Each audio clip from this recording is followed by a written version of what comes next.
Well, thanks very much for the kind introduction. I'm not sure if I can manage to achieve quite all of those goals, but we'll have a go at it. Well, good morning, everybody. I'm excited to be here. It's a very different kind of conference for me. It's certainly been interesting to kind of meet people from all kinds of different areas, get the award recognition, and so on. So it's been good fun. I'm looking forward to the rest of it very much.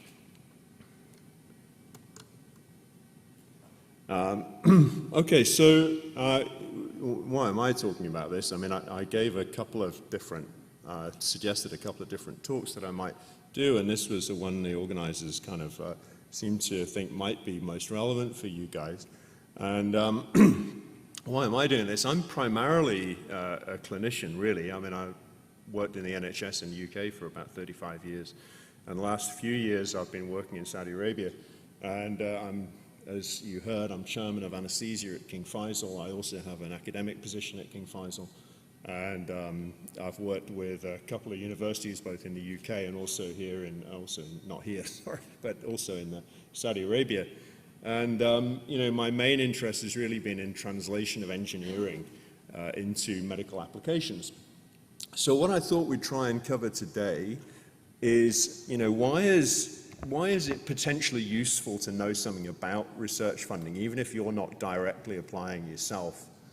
What role does the research grants play in the funding landscape compared to, for example, venture capital or business angels or whatever? What does a developed funding landscape look like? Well, it looks pretty complicated. So we'll talk a little bit about that. And out of the myriad of things that you might apply for, how do you choose one? So what's the right award for you? So having decided that you're going to do it, you want to get it right. So we'll talk a little bit about trying to make a strong application and what to expect in that process, including rejection, which is probably the most likely thing. Which is why perseverance is super important. And then finally, I'll just dwell slightly on kind of, the reality of delivering project management and so on, and then we'll just kind of wrap up. So, I don't know, there's probably people thinking, why is this really relevant? Well, okay, so who in this room has had to find funding to do whatever it is that they're doing? Right, most of you. Now put your hand, okay. You put it down a bit too quick. So most people have done that, right? So hands up if any of that was kind of what you might call academic grant funding. Okay, so probably about half, which is a little bit more than I expected. Other routes include venture capital. They might include getting a collaboration with an established industry partner. It might be business angels and so on. And I think the thing is, so where do research grants fit? And I've thought about this for a little while, and I think there's really three kind of things that grant funding brings that other sources may not, or do so in a different kind of way. So one is access to the science.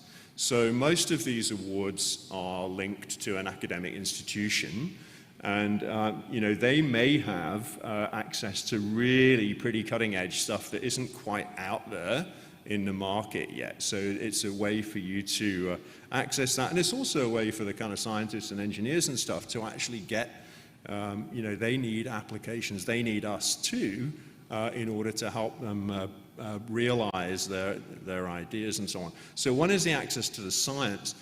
The other is bridging the so-called valley of death, which we probably hear about quite a lot.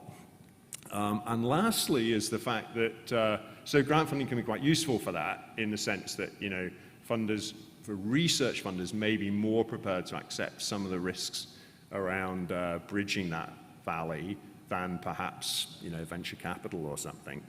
And finally, research funding is usually non-dilutional. And we'll come on to that again in a minute. So this is just an example of the academic piece. So a lot of the work that I've been doing over the last 10 years with my colleagues in the optical engineering department in Nottingham University is about development of optical sensors. And to kind of really crush that into a sort of single sentence, basically you take an optical fiber and you modify it in such a way that it starts to interact with its environment, whether that's physically in terms of things like temperature and pressure, or whether it's chemically in terms of perhaps pH or some other ionic concentration, maybe a biomaterial, might be pharmaceutical. So we've done lots of different things with this approach. Some of them are a bit further down the line. Probably the most developed one is a smart endotracheal tube, which we received about $1 million there a month or so ago to take that into patients. That's about a sort of 8 or 9 years down the track. So access to the science is one thing. Bear in mind that if you are kind of in bed with a major academic institution, like everybody else who's giving you money, they will have other agendas. So it's not just the fact that they want the science delivered and they want the product. They also want in terms of the university, maybe they want publications, they may want research impact, they may want to recruit people, they may want to build their capacity, they may want to establish new collaborations. So there's a little bit of give and take involved in that, as there would be with anybody else who's funding you. I'll actually bring this up twice. This is the first time. But this is the so-called, just one version of the so-called Valley of Death. But essentially, I'm sure this is a concept that most of you are familiar with. But the concept is that it's pretty easy to have ideas. We can demonstrate stuff in the lab. We can find new molecules. We can inscribe optical fibers, et cetera, et cetera. But turning that into a product that works in the real world is quite problematic. And most ideas and projects and things basically die in this kind of graveyard where you're trying to translate them into a real thing. So that's where the academic funders or government research may be prepared to take a little bit more risk than, say, VC or someone who's going to say, well, hang on a minute, I want 500% return on my $1 million in 5 years, and you're telling me this is going to die in this valley? That doesn't sound very good. But other research funding might be able to suck that up for you. Okay, I'll move on a bit. So let's say that you think that this is a good idea, and you want to find somebody to stump up some money for you. What does the landscape look like? This slide is actually taken from Imperial in London, and it's a guide for sort of postdoctoral researchers applying for their first kind of grants. And they've provided a sort of a pretty high-level list of options. This is obviously relevant to the UK, ranging from major charities. Now in the health space, that's very, very big. So people like Imperial Cancer Research Fund, AIDS UK, Cancer Research UK, these charities have large amounts of money, and they have highly competitive awards. The UK research councils have now merged under a single kind of banner, which is sort of helpful. UKRI, and we'll touch on that in a minute because that's a really important source, at least in the UK. There may sometimes be other government research departments like business development and things like that that may be relevant. Sometimes research societies. Just having a little look. This is UKRI. I said this has all come under kind of one umbrella now. So previously, the Medical Research Council, Engineering Physical Science Council, Biological Science, etc., were largely independent of each other, but they've been brought together now under UKRI. And they do target slightly different things, obviously not only in terms of the discipline, of course, but also the stage of the project, and I'll mention a little bit more about that in a moment. The other major thing that's relevant to us, perhaps, is in the UK would be the NIHR, National Institute of Health Research, and NIH in the UK, and I think Canada has a similar one, which I applied to many years ago.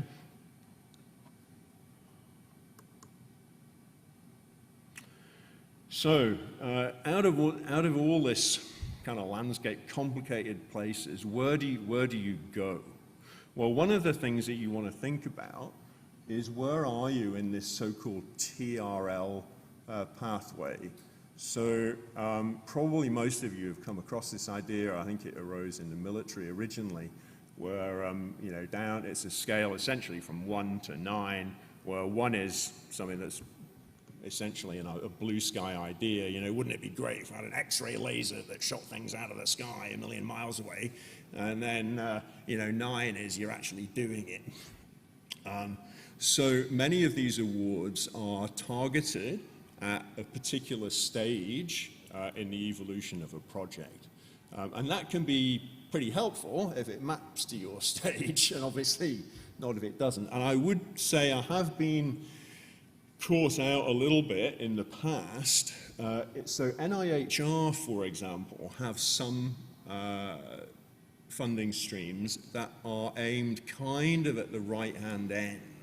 So NIHR was set up in the UK to try and get over the problem. They were throwing lots of money from the Medical Research Council at basic science, but it wasn't translating into help for patients, so, well, that was the perception. So NIHR was set up to try and you know, kind of actually deliver a bit more into the care space. Now, the problem with rather broad targeted funding is that it means when you go to apply, is you need to know something about everything. So you need to not just know how to make the molecule or whatever, but you need to know what a patient's going to say about it, what's the route to market, how much freedom to operate do you have, etc. So it might seem like a good idea to have a funding stream that's targeting, you know, kind of end to end of your project, but it might make life quite difficult for you. What else do you want to think about? Well, there's some pretty headline stuff. This is going to be a lot of work, so you want to try and get it right. You want to try and target the right thing. So first things first, you know, are you eligible? So some of these things are only, you know, you have to be an academic institution, you have to be a small, medium-sized enterprise, you have to have a collaborator who's AUB, you know, you have to be this, you know, there are various criteria for you to fulfill. Yeah, what is super helpful is if your idea maps to the funder's idea about what needs to happen. So if the big deal is stroke, like we heard about yesterday, for example, and you know, your idea maps to that, that's really good. So what you want to avoid is having to sort of massage your project into something that looks like it fits for a research call. Now, many of these funders, that's probably the best thing. Some of these funders will have open-ended options as well, so they're purely investigator-led, and obviously that's another option. How much money do you need, and how much is available? So we're probably, most of these sorts of awards are kind of $500,000 upwards, you need to know, is that going to cover what you need? Also, sometimes there may be things that the fund won't pay for, like overheads, like overseas travel or whatever. So you want to be a little bit careful about that. Check the small print. Who have you got? So there may be a question about who you've got in terms of eligibility. So some of them might insist that you have certain people in the team. You've got to build the team really carefully because you will be relying on other people. You can't do this yourself. Does the proposal look sensible? Right? So if the last 9 awards that have been given have all been given to, you know, molecular chemistry, and you're coming along with some kind of patient satisfaction idea, you know, something's not right. So just have a little look and see to the kind of things that the award has been given to previously. Does that make sense in terms of what you're doing?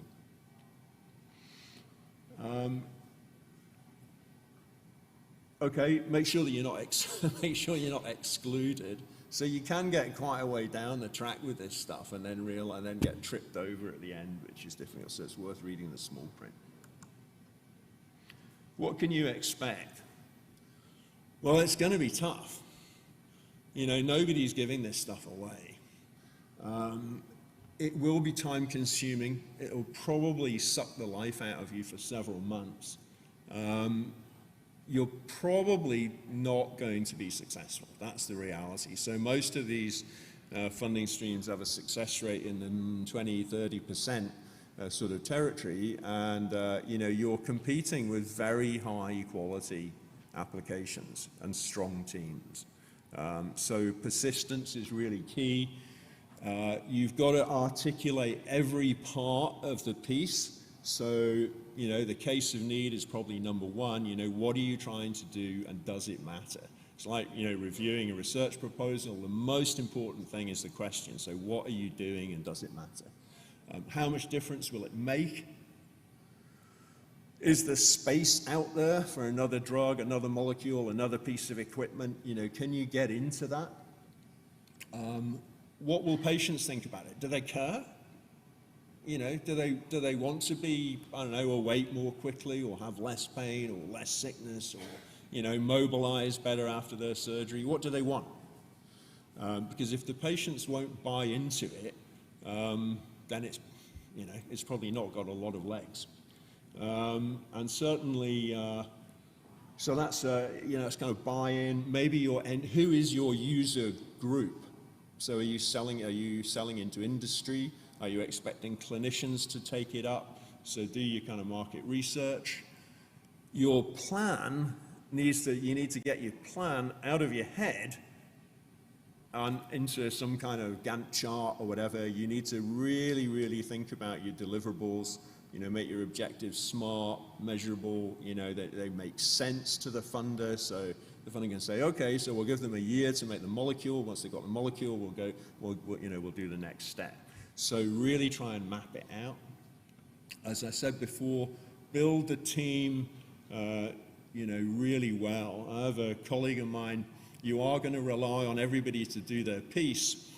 I remember a phone call with one of my colleagues in the engineering team, and he said, Annie, it's fine. We've got enough time to do this. It's worked out really well because I'm going to be in Japan for the next 3 weeks. I was like, why is that a good thing? I couldn't figure that out. And what he was getting at was because it meant that I could work all day and then he could work all night for my night because that was his day. So, you know, that's the kind of level of collaboration that's pretty good. If you get that, that's good. Do you have the right resources? You know, expertise, time, do you have the right people? Do the health economics make sense? Are there intellectual property issues? If there are, you need both background and foreground. So make sure you understand what the background stuff is, whether you hold it or someone else does. Do you have freedom to operate? Because a lot of funders will be pretty interested in that. Who else is out there? So it's pretty embarrassing to get in front of a panel of 20 people and then somebody in the panel knows that the competition is ahead of you and you don't. You know, that's not a place that you want to find yourself. Route to market, you will be expected, in a lot of situations, a lot of these awards, you will be expected to at least have thought about that. It depends a bit how far down to the right of that TRL diagram you are. If you're anywhere remotely near to something that might go into clinical practice or licensing or bid up to something like that, then you absolutely need to have at least thought about this. Maybe you've got an industry partner, you might have had discussions about licensing and so forth. And then just finally, be realistic when it comes to your risk assessment. So people like the MRC, Medical Research Council, I mean, they know, you know, They're not idiots. They know that there are risks associated with these things, and you are expected to identify them and can come up with sensible mitigation. You know, nobody's going to kind of go in blind over their head. So what is success going to take? Well, I'm going to say teamwork again, because it is really so important. But I think there's a few other things that are possibly slightly less obvious. So one is really communicating with the funder as tightly as you can. I mean, you don't want to irritate them, but really understanding the core, what's important to them, what they perceive to be, you know, kind of failures in other teams and so on. You know, read the guidance, and read it again. Figure out how long you've got. So we have in the past, you know, my teams, we've actually deferred application because we just figured that, you know, 3 or 4 months just wasn't enough time to do it, and we actually needed 8 or 9 months. And then, you know, figure out when are you going to do that. You're going to carve some time out to do it. You probably will need to write and rewrite your application. These things are, you know, they're fairly complicated. They're in multiple sections, and you'll probably have a lead person for each section. So you'll have somebody who understands about the health economics, someone who understands about the science, someone who understands about the clinical case. So they'll each need to do those things, and then you need to kind of somehow stitch all this stuff together into an overarching narrative that kind of, you know, reads fluently, makes sense, and so on, and fits within the word count. It's helpful to have some kind of mentor or coach who can help you and can read this stuff. Make sure that you address all the points.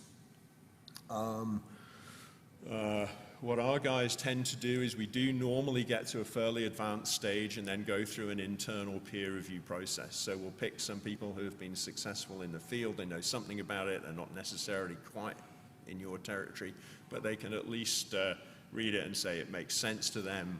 You know, what arguments are weaker or stronger or whatever. And you've got to, of course, you've got to accept the criticism, which when you spent, you know, dozens and dozens of hours laboring over your baby, it can be hard to accept that somebody thinks it's pants. But, you know, you really have to take a deep breath and go, well, I did ask for this feedback, so I'm going to have to take it. Just a little point there, you may, with some of these things, there may be an opportunity when the application is submitted for you to identify somebody in the field that you would like to review it, and somebody who you do not want to review it, either because, you know, you don't think their opinion's particularly great, or because they're a competitor, or because you've had some kind of, you know, professional spat in the past or something. So, you know, it is worth thinking about that. Typically, they don't funders don't absolutely have to follow your recommendation, but they usually will if they can. And hopefully, you know, you'll get a letter through the post and you'll have your news flash or your press release and say, right, we've got it, fantastic. At which point, so there's a few days of running around going, this is great, we've got it, that's brilliant. And then you've got to start thinking, well, how do we actually deliver this? For significant awards, you probably will need somebody, well, you definitely need somebody to project manage it.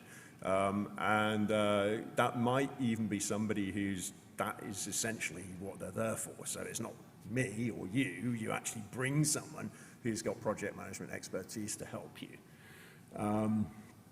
You need to coordinate with the funder, you need to think about your timeline, you need to review your Gantt chart and so on. You figure out your milestones, who you're liaising with at the funding end, what your reporting timescale is like, how are you going to keep the team on board, how you keep people motivated, how you give them measurable targets. So, you'll have a list of deliverables. I'm going to make 20 sensors by the end of the month. I'm going to calibrate them by the end of the week after that. So this is the kind of level of detail that you may need to get into. Again, be honest, so it won't stay to track all the time. There will be deviations, so log them, figure them out, address them if you have to. File everything, because you don't know down the track what you might need in terms of your MHRA, FDA, or whatever the regulator is that you're applying to, assuming that's relevant. And similarly with the intellectual property, so make it somebody's job to log that as you go along. You're not going to file patents for everything, but you do want to kind of have a bit of a map of that. And certainly, down the track with your kind of exit strategy or whatever, having a solid IP log will be very helpful. So really, I'm sorry, it's been a slightly kind of high-level kind of view of this process, but hopefully you've kind of taken something away useful, that's useful. No one is giving this stuff away, so don't get crushed if you get rejected, right? So we've all been rejected by funders. I mean, I've been rejected more times than I've had grants accepted.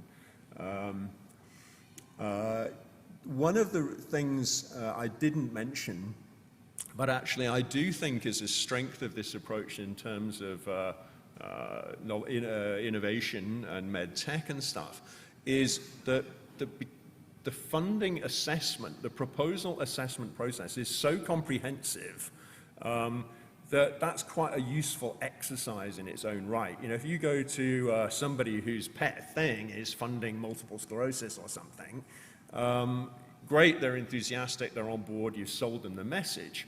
But they may not be looking at it with as strong an objective lens as an independent funder will.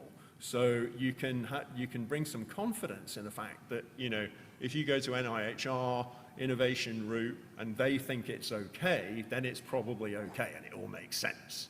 Because in order to do that, in order to get that feedback, you've had to have been through health economics, IP, everything. It's all been looked at. That's really it, I think. Is there anything else in there? Large things. Thank you.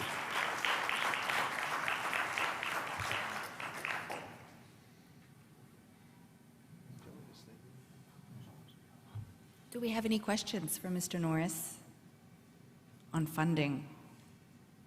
Yes? Go ahead, sir. Please. Sure. I believe so. Can you test it? Hello, can you hear me? Yes. Yeah. Perfect. You mentioned NHS, or now it's obviously changed names. We're US-based. I was wondering what the difference in terms of incubation, acceleration, and government funds are. We actually have a US government fund, but just from experience, how do you feel it differs besides the equity part? Incubation, acceleration, and government funds or grants? Okay, so in terms of kind of project stage? In terms of non-dilutive funding, right? How would you compare government grants, incubation, and acceleration? So acceleration and incubation can be done via VCs, obviously, but I'm thinking more like academia, like universities. Okay. I mean, so to some extent,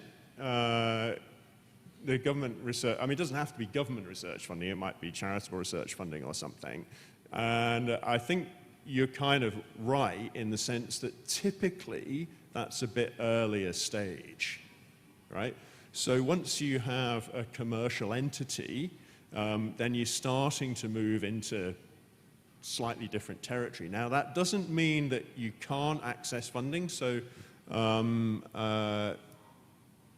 trying to remember it's slightly embarrassing. I forgot what it was now. But so I've sat on a panel that was like industry with clinicians, right? Looking at awards that were applied for by established companies, so probably like in the acceleration phase, right? Rather than in the incubation phase. These guys already had products, they were trying to expand their market and do something slightly different, things like that. So I think the non-dilutional academic charitable funding is pretty helpful in that space, but it is tailoring off, I think, in favor of, as you suggest, in favor of either industry stepping in and saying, oh, okay, you've got a product now, maybe we could build that into our portfolio.